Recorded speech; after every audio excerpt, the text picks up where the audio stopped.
Not all who are faced with trauma are willing or able to share their experience.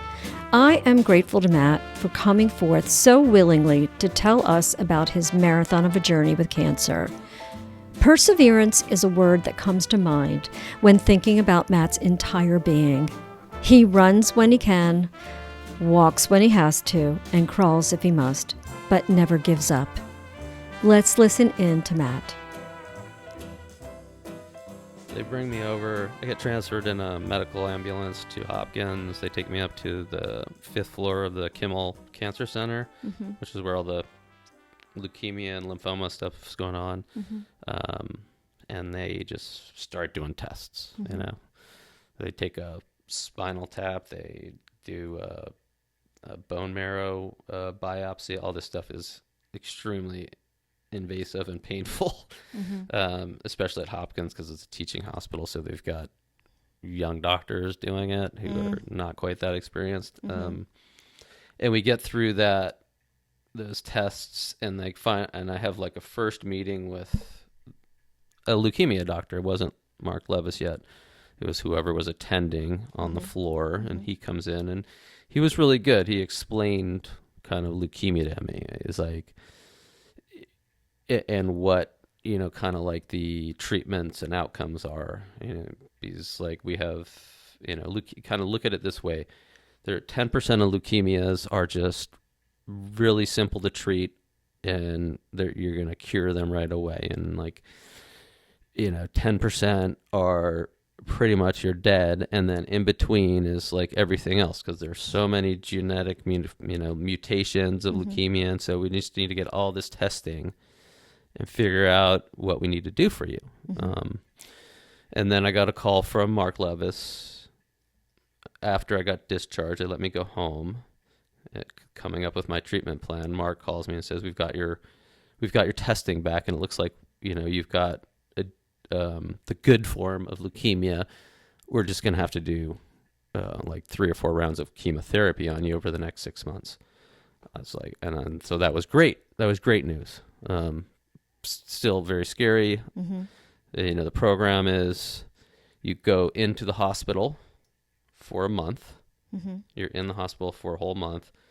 They start a week. They do a week's worth of leukemia on you. I mean, chemotherapy on you. Very, very harsh chemotherapy, because they're going to kill your immune system. And that's why they want to keep you in the hospital, because you can have really adverse reactions to having your immune system killed.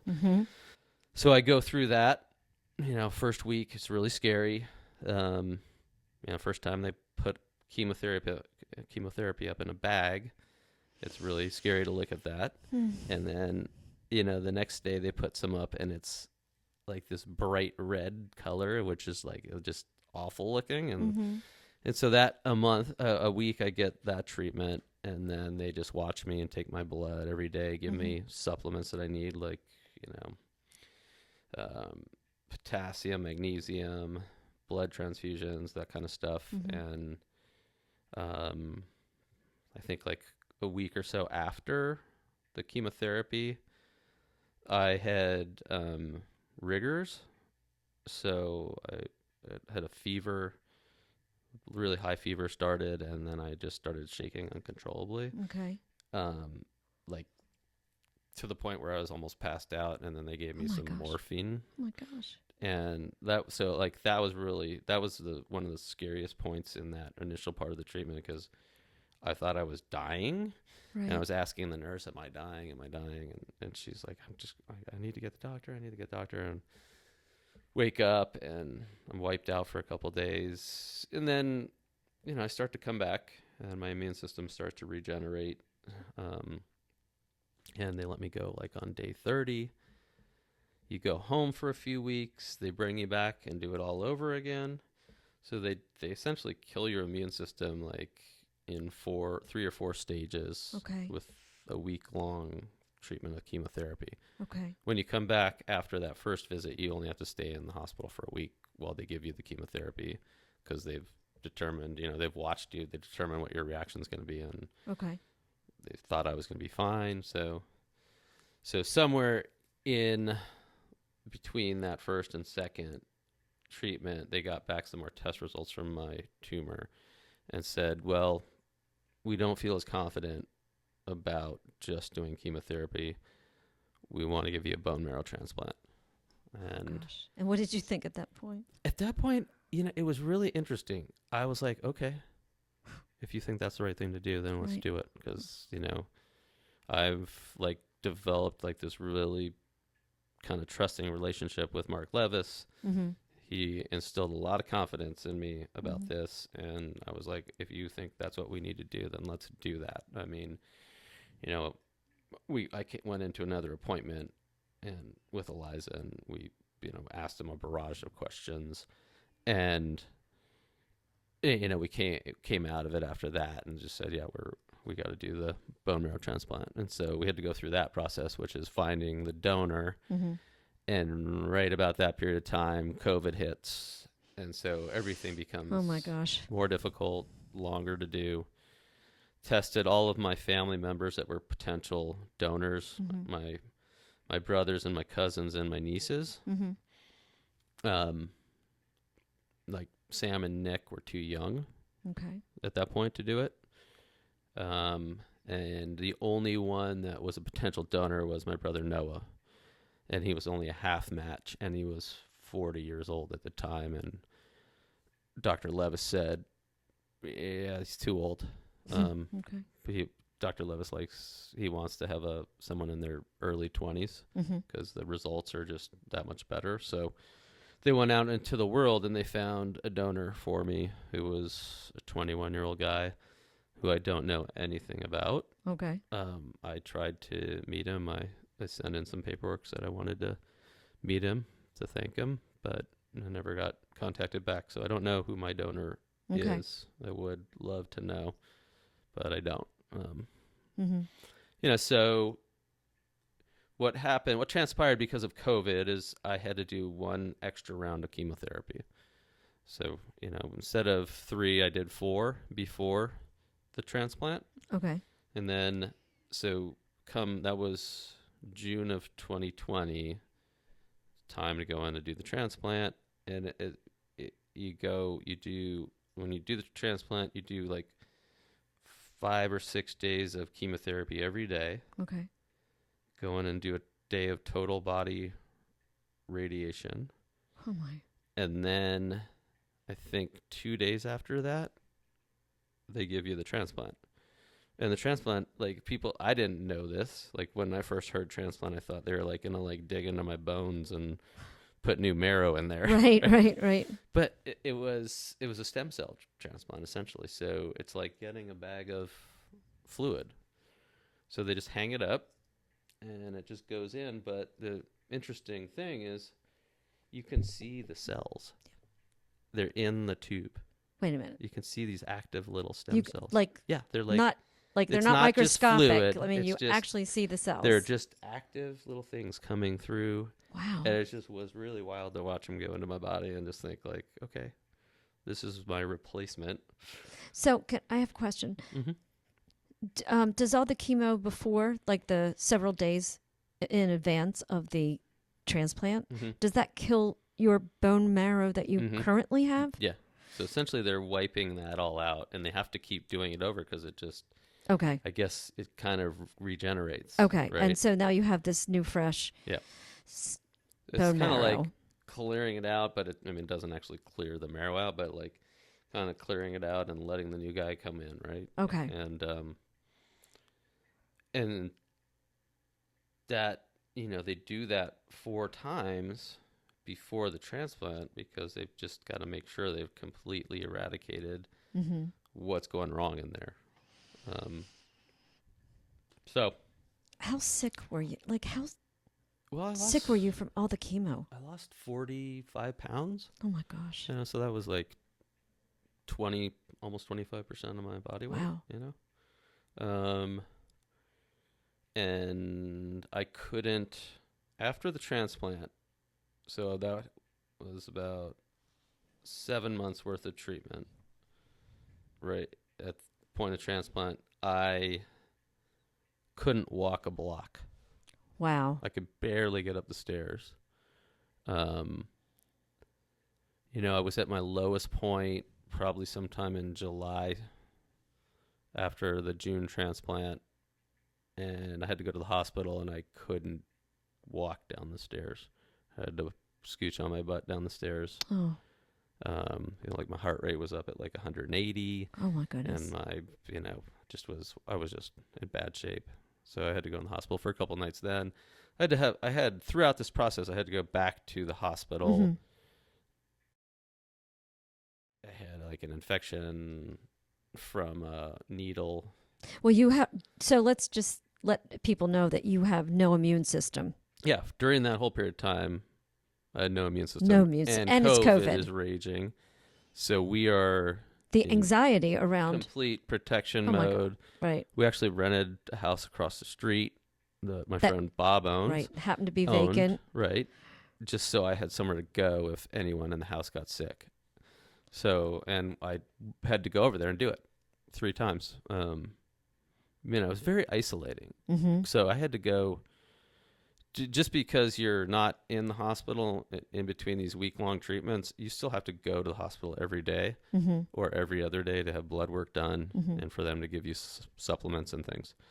And so I was pretty much at Hopkins for a year. I might have gotten a day off here, 2 days off there, but I was pretty much at Hopkins every day for a year. And then in addition to that, I had to go in because I had an infection on my arm.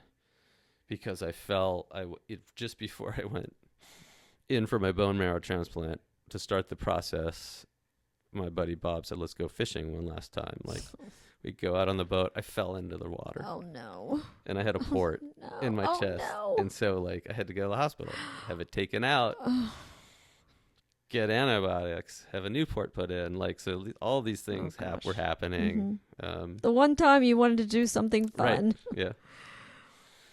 So coming into August, they do a test to see how it took. Okay. Did that. Results were great. Come into September, do some more tests. Everything looks great. Now you're on, post-treatment kind of protocol, which is every month. Okay. No, actually, it's kind of every 2 weeks for a while. And then every month, and then going into year 2, it's every couple of months. Year 3, it's every quarter, and now I go once a year. Okay, so you go once a year, yeah. and is it I don't a even PET have scan, to. or is it? I go because I want to. I don't blame you. It makes me feel comfortable. I don't no, blame it's you. It's a test similar to like a COVID test, that type of technology where they can pick up like early stages of leukemia. Okay. That's all they do.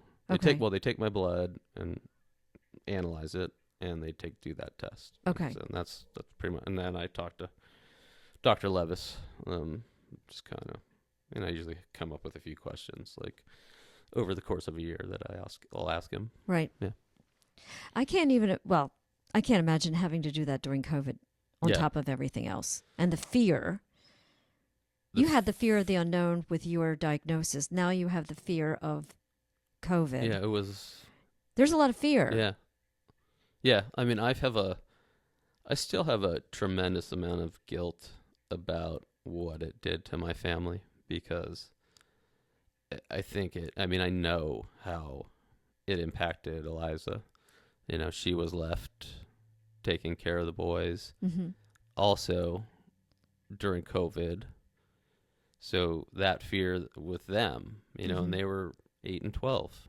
Like, what did that do to them? I know it did something to them. And I, kind of live with a lot of guilt around it, which I know is not reasonable or rational, but it's there because I feel like,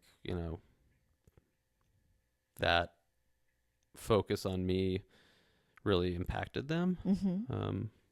And not having me around and being afraid that I was not going to make it. Mm-hmm. And they had to watch me. I mean, they had to look at their dad transform from, you know what cancer patients look like. That's what I looked like. Right. I know. I didn't have any hair. I was extremely skinny. Mm-hmm. I was extremely weak. So the fear of daddy may not be here. Yeah. Yeah. Yeah. I mean, that's. Have you done therapy around that? Yeah. Yeah, I mean, I've done therapy around a lot of it, all Okay. of it, and I was in therapy throughout it. Okay. And I had such an amazing support, group. Yeah. You guys were part of it. All of our friends, They were amazing. there was a group of, like, I don't know, maybe 30 people that brought us meals and Walked your dog walked the and made sure dogs the and kids got where they needed to go. and Yeah. it was amazing. Yeah. And Thank God. and I had like friends in the neighborhood who, the wife is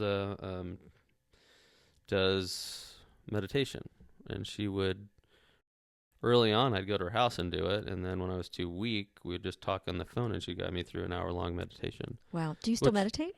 Every once in a while, I use that Calm Mm-hmm. app. Mm-hmm. Yeah, but like I would get home from treatment in the early afternoon, and she would call, and we'd do a session, and then I would sleep for like 3 or 4 hours, which was I needed, and which was hard to do when I was going through treatment. Right. It's things like that. Our people were just so great. Yeah, the impact on the family it's tough, and is nothing that you did. No. And you would do the same for them. Yeah. But it happened. But it happens. Yeah. And do your kids talk about it? Or they talk about it to Eliza, or? Sam is a little more open about it. Uh-huh.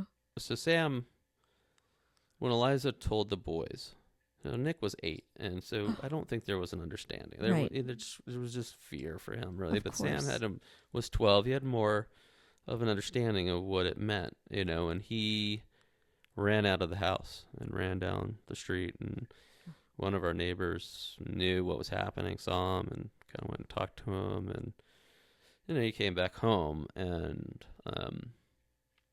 he recently, I think it was the beginning, he's in 10th grade.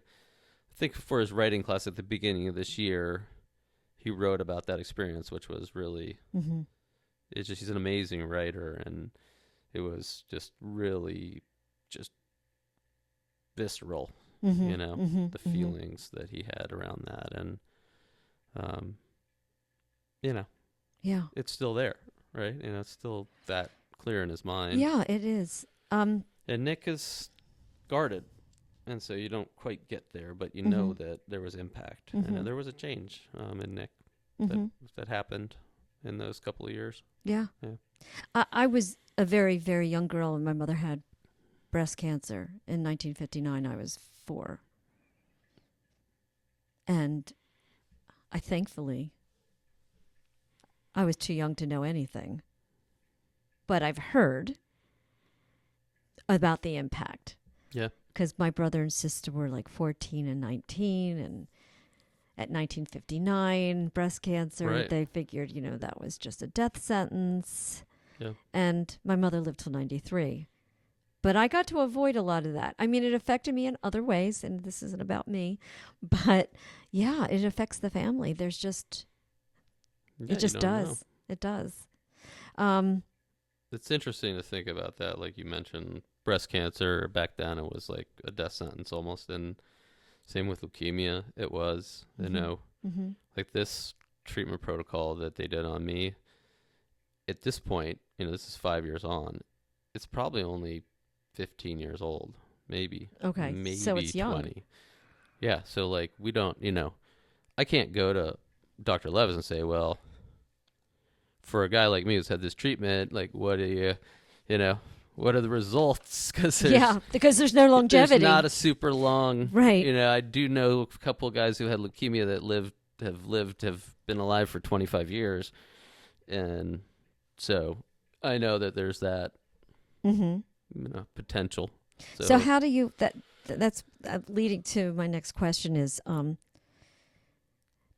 there, how do you live, or how do you feel, do you feel like you live in the shadow of cancer, or the further away you get from it, from the treatment and the trauma? I mean, how does that work for you?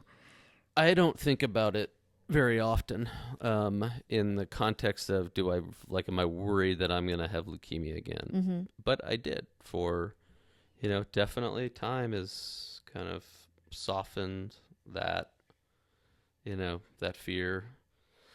I really don't live with that. The only thing, excuse me, the only kind of lasting thing that I have is it really affected my stomach, and I still deal with a lot of stomach issues around that. And so that is kind of a constant reminder of what happened to me.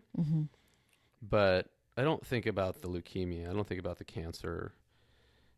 When I go in for my annual appointment, I do get a little bit nervous, anxious, because they take that test and you wait for it to come back. Of course. And then they, now in this day and age, they send you all of your results before your doctor looks at them and calls you about them. And then you're just like, I don't know what that means. Is that freaking bad? out about it. I hate that. We had one, I had a scan like 3 years ago, a couple of years after treatment, where the radiologist read it in a way that he thought my cancer was back. Oh my gosh. And I was freaking out. And that's Dr. bad. Levis is like, don't start freaking out. Let me get my radiologist to read it. They read it. They're like, this is not cancer. Wow. And this guy didn't know what the hell he's talking about. Thing. But that's the thing that happens with this technology. They just send you everything and you're like, I tried for many times to not read that stuff, not open it, but I couldn't not do it. And I did. And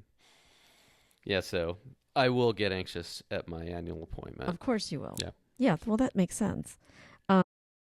People have a hard time talking about cancer, and in general they do. I mean, people still whisper it, not as much as they used to, but they do. He's got cancer, right?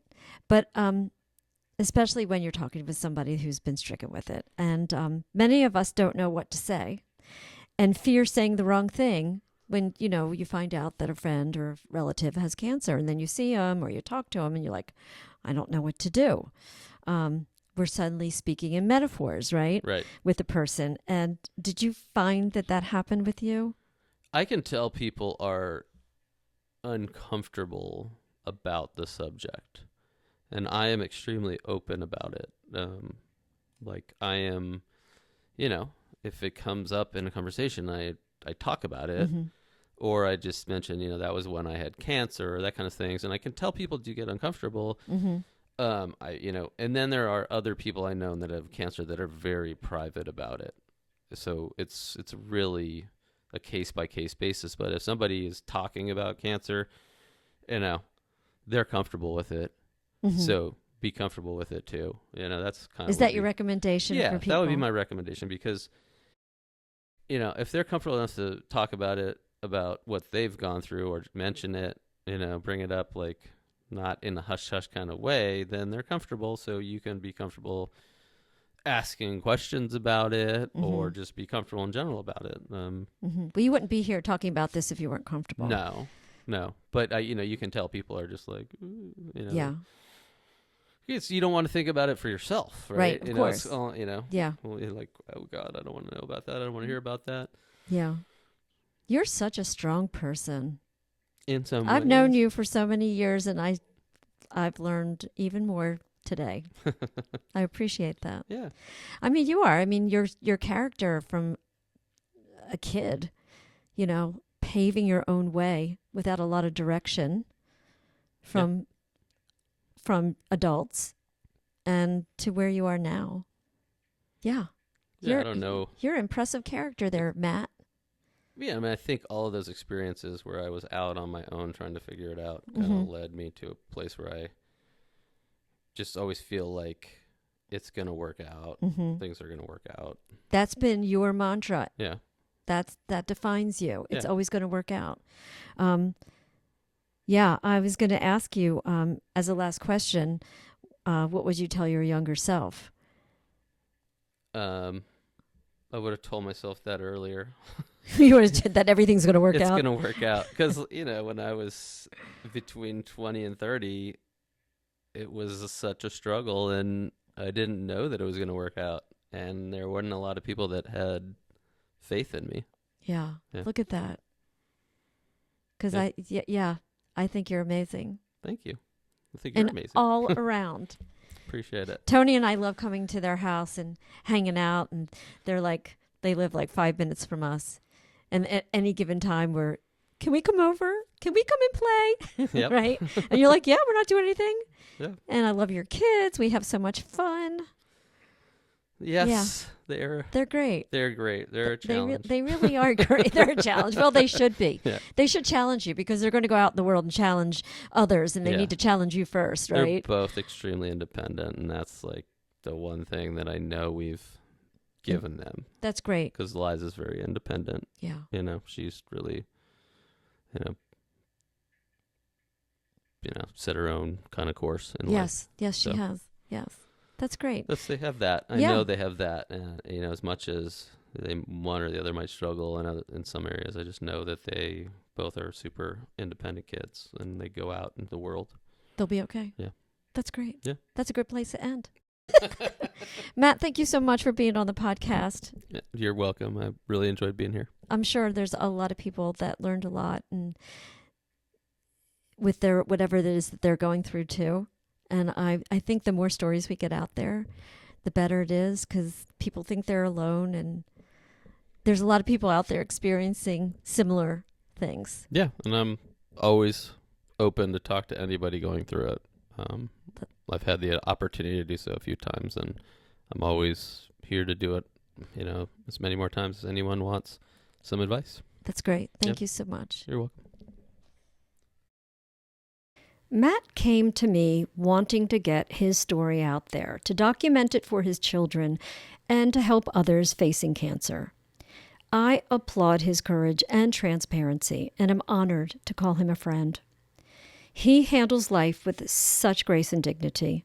There are a few truisms in life, and one is it takes a village. With the help of his wife Eliza and his family members, the doctors and nurses at Johns Hopkins Hospital, and his many neighbors and dear friends, he was able to get through the biggest trial of his life. It's good for us to hear the success stories of cancer. With medical advancements, we have seen more and more of them.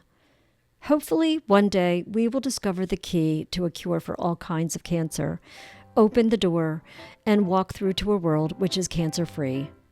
One can only hope.